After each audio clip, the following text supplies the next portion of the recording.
Whoa, where do you think you're going, old man? The Navy officer stepped in front of the ramp, one hand on his belt, the other waving lazily. You lost your tour group or just missed the smell of steel? The elderly man didn't blink. I served on this ship before you even knew how to salute. The officer scoffed loud enough for nearby crew to hear. You served? In that coat? Sir, this is an active military vessel, not some museum walkthrough. The old man stepped closer, face tight with fury. I don't need your permission to walk a deck I once fought to defend. The officer squared up, still smirking. Yeah? Not how it works anymore. You're not in the Navy, you're just in the way. And then, boots hit the steel. The Admiral walked up, eyes catching the old man's face. He stopped. His voice dropped. The docks hadn't changed much in 40 years. The paint chipped quicker than the Navy could replace it, and the gulls still circled low like they were waiting for scraps of history to fall back into the ocean.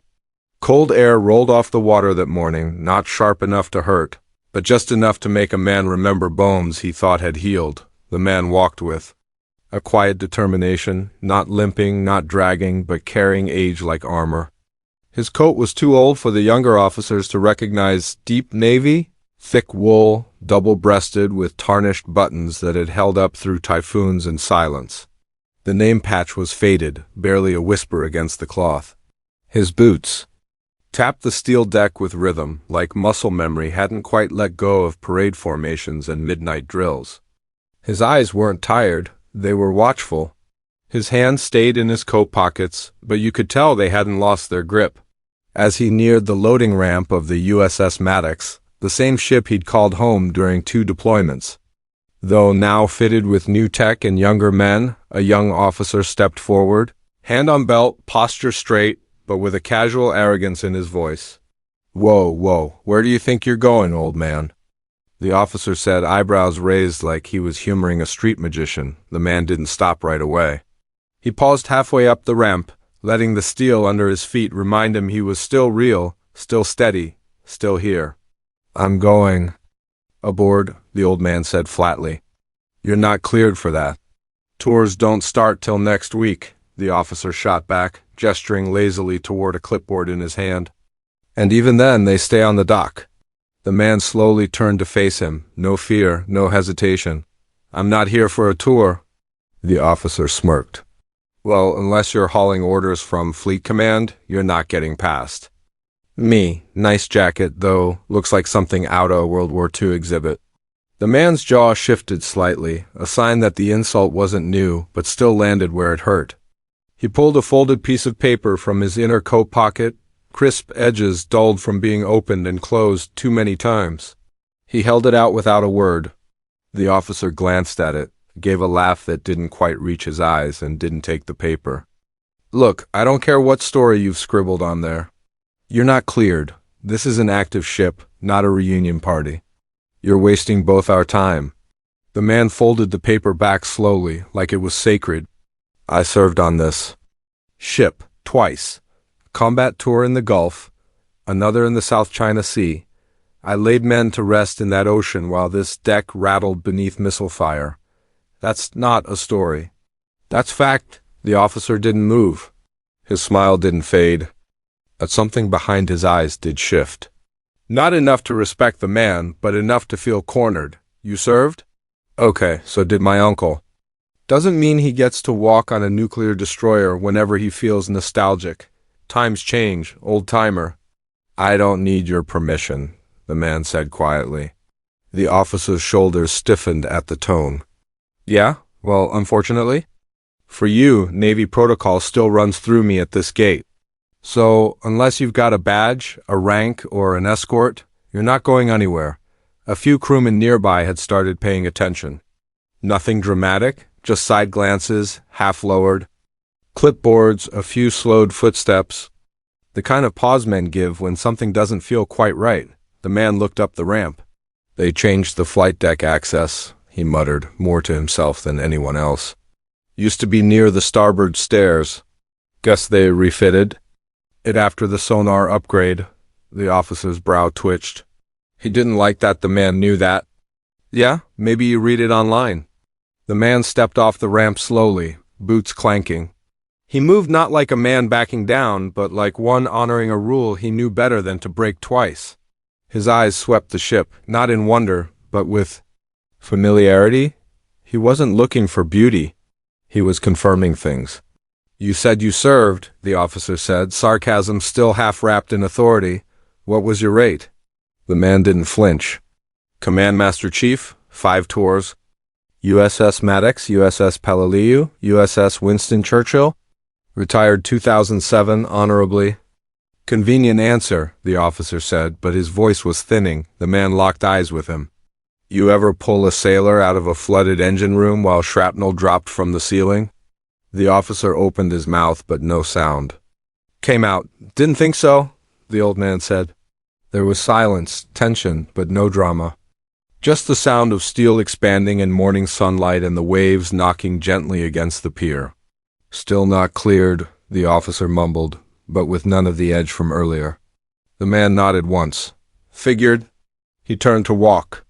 Away, slowly, with dignity intact, pride worn like his coat, frayed, weathered, but unbroken. And that was when boots hit the deck behind them, heavier, slower, deliberate, the Admiral. The officer stiffened immediately. His posture changed. His voice disappeared.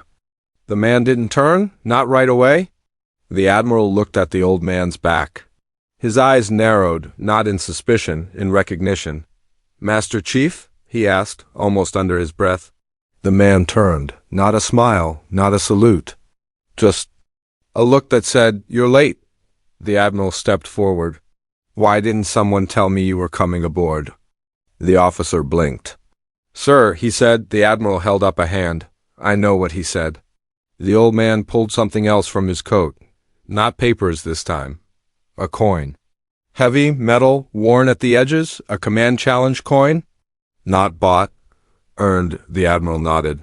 "Permission to come aboard?"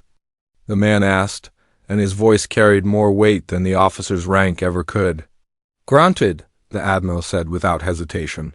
The officer stepped aside, slowly, the kind of movement that wasn't training, it was shame. The master. Chief walked up the ramp, each step echoing like thunder on steel, not for show, not for power, just because his presence had weight.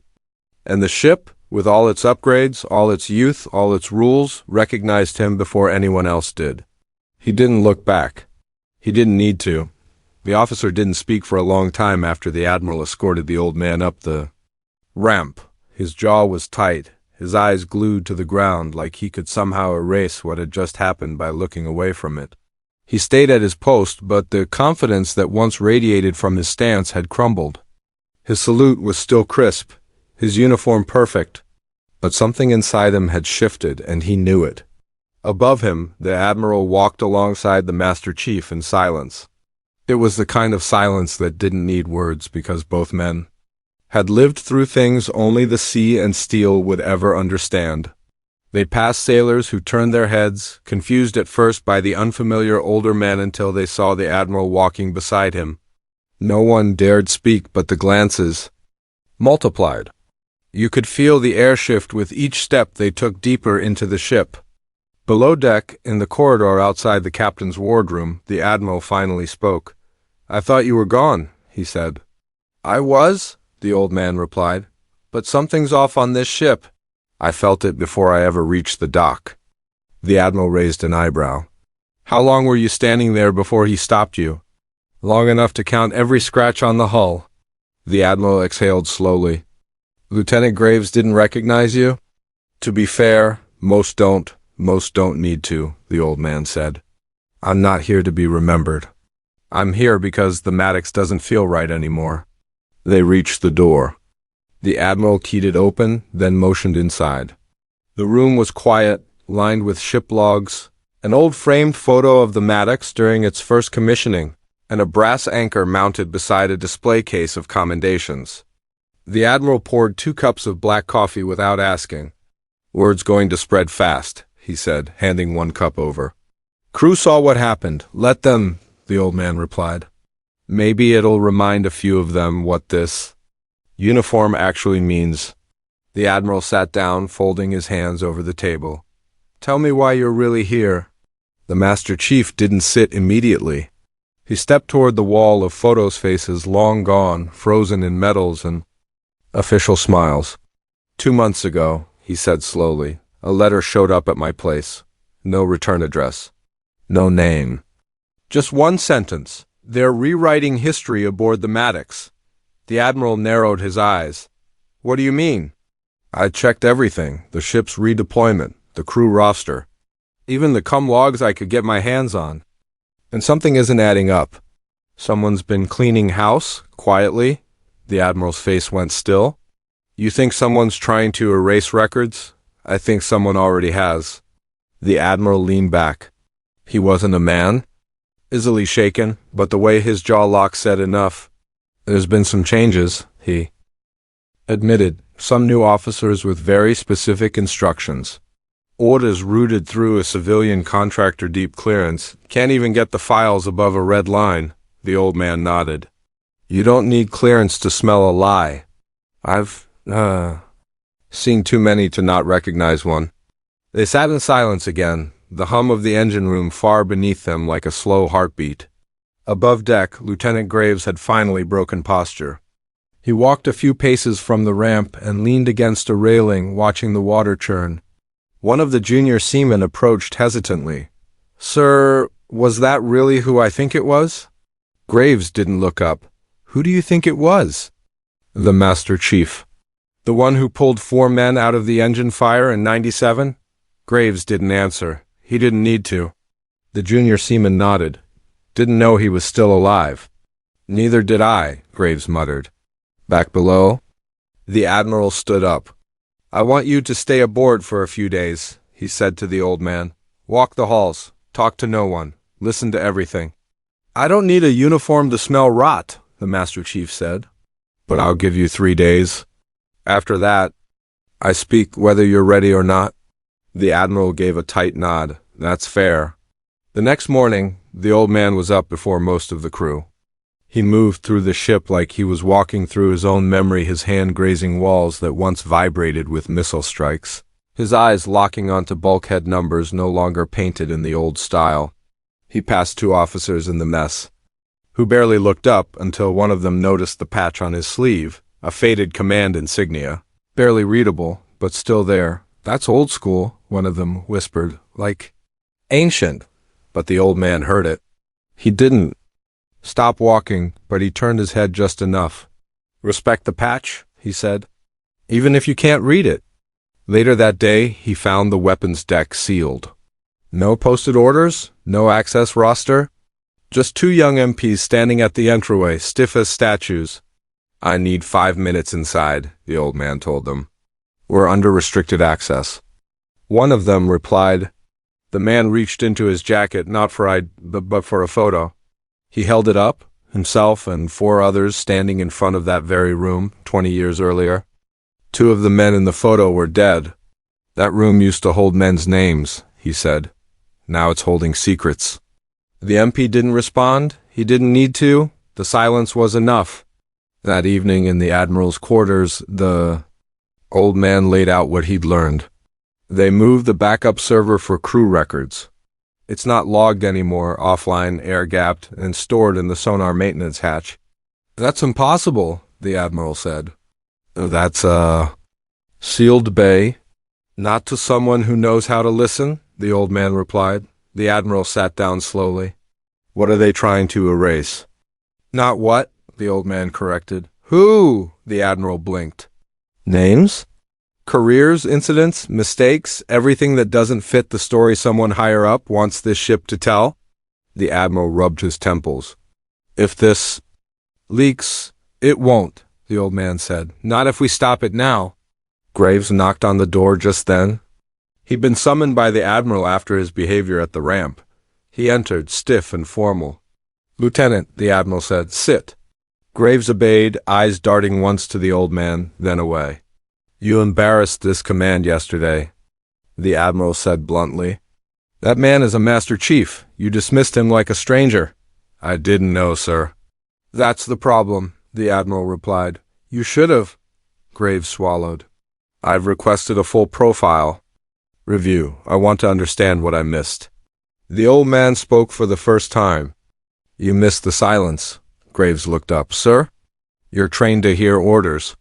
I was trained to hear what comes before them, the pause, the tension, the breath before command.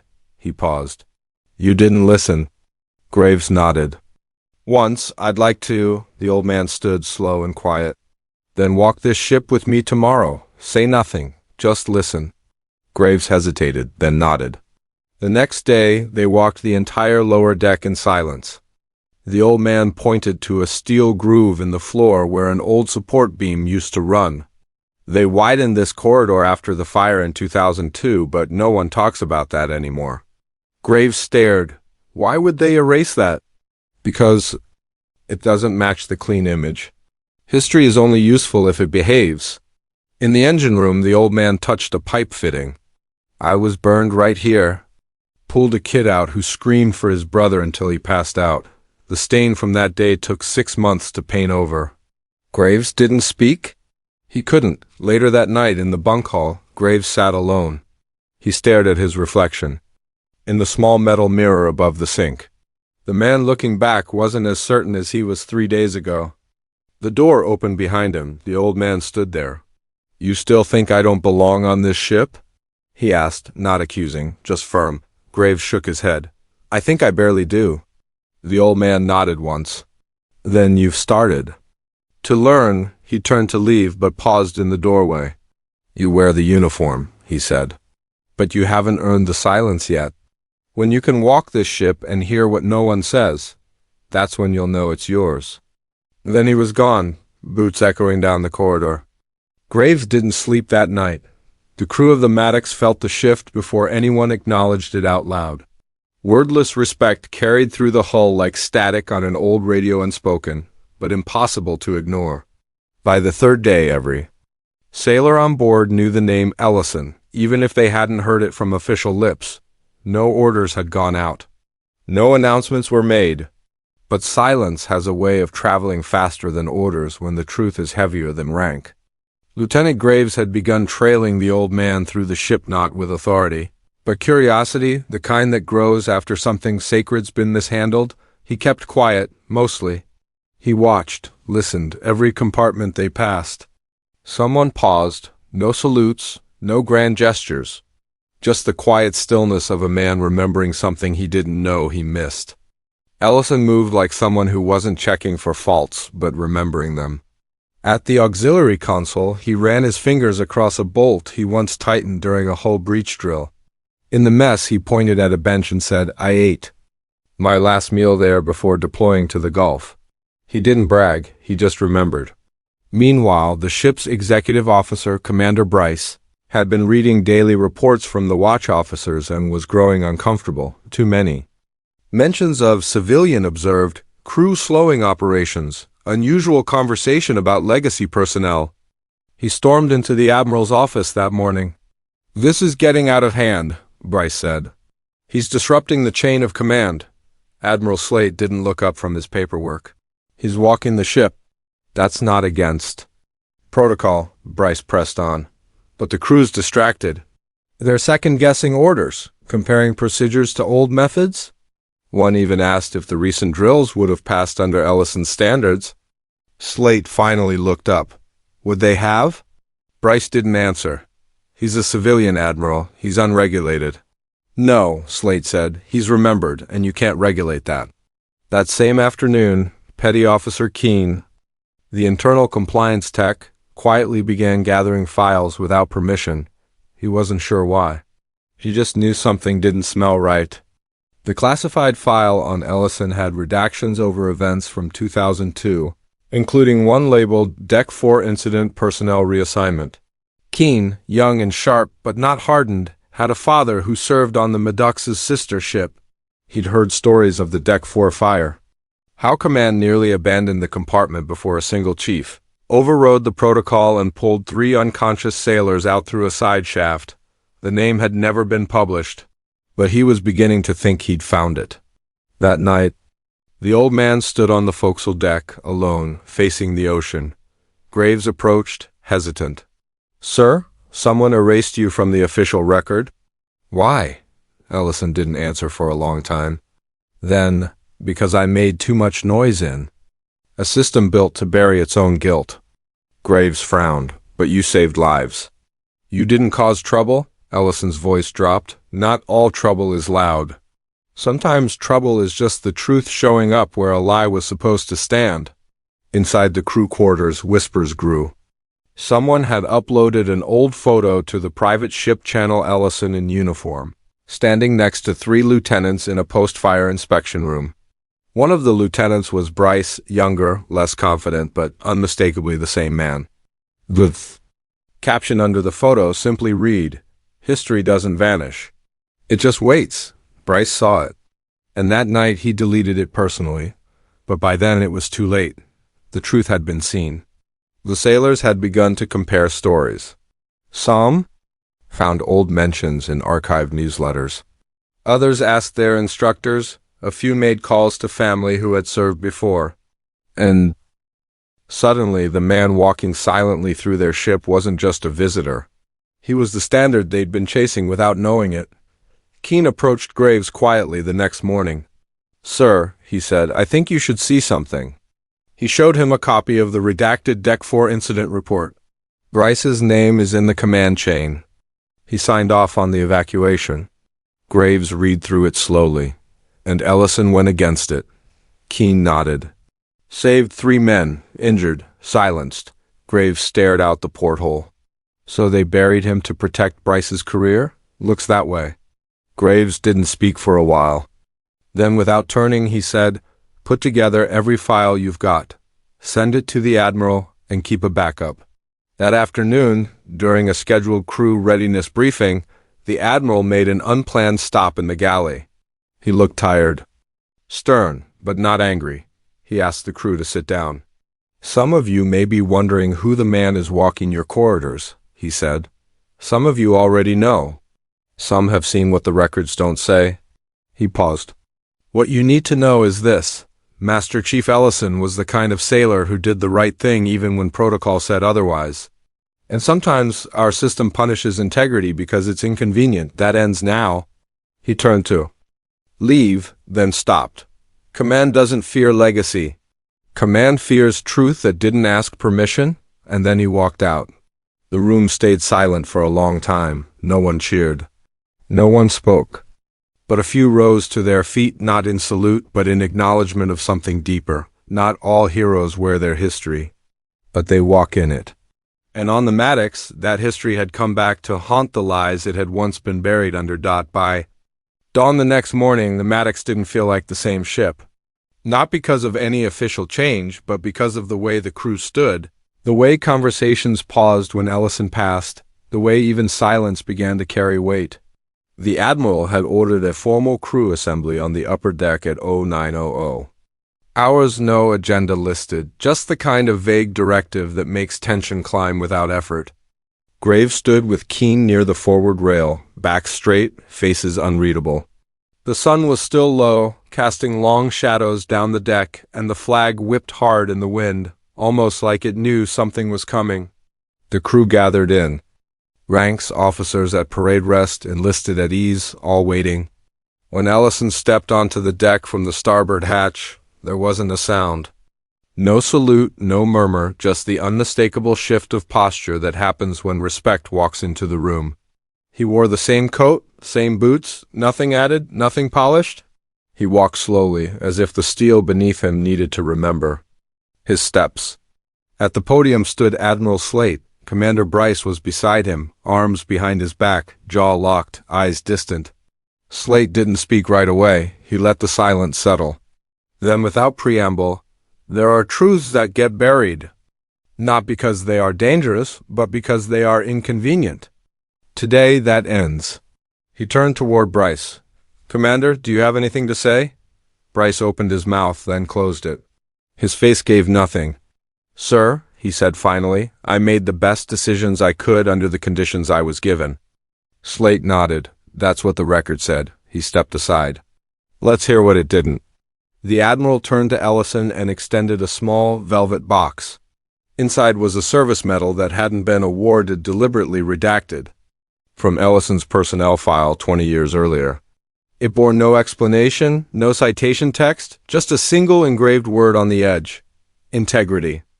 Master Chief Samuel Ellison, the Admiral said, voice steady, for actions during the Deck 4 incident and continued service beyond protocol, the Navy acknowledges your sacrifice, leadership, and refusal to abandon truth under pressure. We failed you. This doesn't erase that, but it begins to repair it. Ellison didn't move right away. He looked at the box, then at the crew. Then slowly, carefully, he took the medal and closed the box without a word. Permission to speak. Sir? He asked. Granted, Slate said quietly. Ellison stepped forward, not to the podium, but to the center of the assembled ranks. He looked at the men around him, one by one. No lecture, no speech. Just a single line, spoken with weight that echoed far deeper than volume. Don't let silence become policy. Then he turned, saluted the Admiral, not the Navy, not the command structure, but the man, and began to walk off the deck. Before he reached the hatch, the first sound broke, boots hitting steel, one by one, as sailors began stepping forward. Graves was first, then Kin, then others, not marching, just walking. Toward Ellison, toward truth, toward what the Maddox was finally becoming. The Admiral didn't stop them. Bryce turned and left the deck without another word. No charges were filed. No statement issued. But 2 weeks later, an internal directive went out Navy-wide, ordering the restoration of all legacy service records lost in the 2002 database migration, a quiet admission disguised as reform. Ellison never returned to the Maddox. He didn't need to. His steps had already rewritten the deck.